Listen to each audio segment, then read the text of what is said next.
প্রতিবাদে কোন আন্দোলন আসছে? কুয়েটের ছাত্র দলের হামলার প্রতিবাদে কোন আন্দোলন আসছে?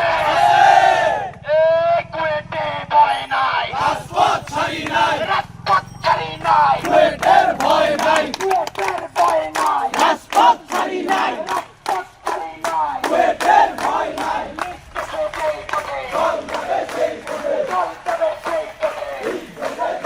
ক্ষমতায় না গিয়ে একদল যে ধরনের সন্ত্রাসী কর্মকাণ্ড যা চর্চা করা শুরু করেছে, আমরা এখান থেকে আভাস পাই যে তারা যদি ক্ষমতায় যায় তাহলে তারা কতটা ভয়ঙ্কর হয়ে উঠতে পারে।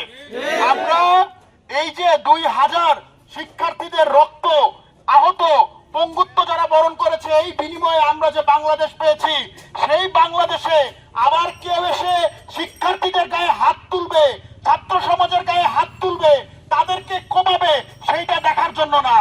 আমরা স্পষ্ট করে বলে দিতে চাই, পৃথিবীর অন্যতম শক্তিশালী স্বৈরশাসক শেখ হাসিনাকে মাত্র 36 দিনে আমরা বিদায় করেছি। ছাত্রদল নামক এই সন্ত্রাসী গোষ্ঠীকে, বিএনপি নামক এই সন্ত্রাসী গোষ্ঠীকে বিদায় করতে 36 মিনিটের সময় নিবে না ছাত্র সমাজ। আমরা খুব স্পষ্ট করে বলে দিতে চাই, আমরা জানি এই জুলাই গণ অভ্যুত্থানে বিএনপি ছাত্র দলের ভূমিকা আছে। আমরা তাদেরকে মনে করিয়ে দিতে চাই, যে মিছিলে আপনারা একসাথে হয়ে লীগের বিরুদ্ধে লড়েছেন, সেটা ভুলে যাবেন না, ভুলে যাবেন না। ছাত্র সমাজ যদি একত্রিত হয়ে যায়, আপনাদের কি অবস্থা হইতে পারে। আমরা তাদেরকে জুলাইয়ের কথা স্মরণ করে বলে দিতে চাই, জুলাইকে ভুলে যান না, আগস্টকে ভুলে যান না, ছাত্র সমাজ থেকে বিচ্ছিন্ন হয়ে যান না। গণমানুষের রাজনীতি করেন, ছাত্র সমাজের পথে থাকেন, নতুন রাজনৈতিক বন্দোবস্তের পথে থাকেন। নতুন যে বাংলাদেশ আমরা গড়ার কথা বলছি, সেই নতুন বাংলাদেশ গড়ার মিছিলে আপনারা সামিল হন। অন্যথায় আমরা আপনাদেরকে এই 24-এর রাজাকার বলে চিহ্নিত করব।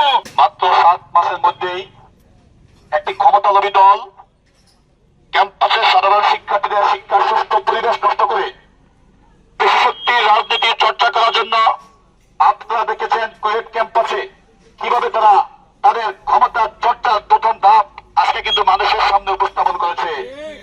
আজকে কুয়েটে যেই হামলা, নৃশংস হামলা করেছে জাহাঙ্গীরনগর বিশ্ববিদ্যালয়ের শিক্ষার্থীদের পক্ষ থেকে, আমরা এই নিন্দনীয় হামলার তীব্র প্রতিবাদ জানাচ্ছি।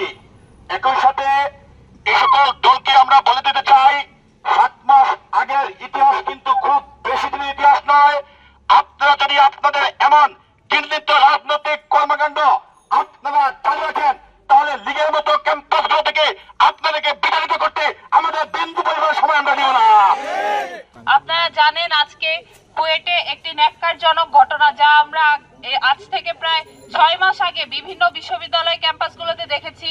আজকেও ঠিক একই ঘটনার পুনরাবৃত্তি হয়েছে এবং একই কায়দায় আরেকটি গোষ্ঠী, অথবা আমরা যদি সরাসরি বলি স্পেসিফিক্যালি ছাত্র দল, আমাদের সাধারণ শিক্ষার্থী ভাই বোনদের উপরে কুয়েটে যে নারকীয় হামলা চালিয়েছে, সেই হামলার আমরা তীব্র নিন্দা জানাই এবং আমরা বর্তমান সরকারের কাছে এই হামলার বিচার দাবি করছি।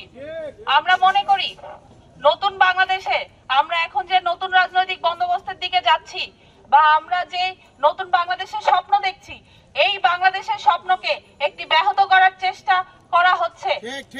আমরা আমাদের জায়গা থেকে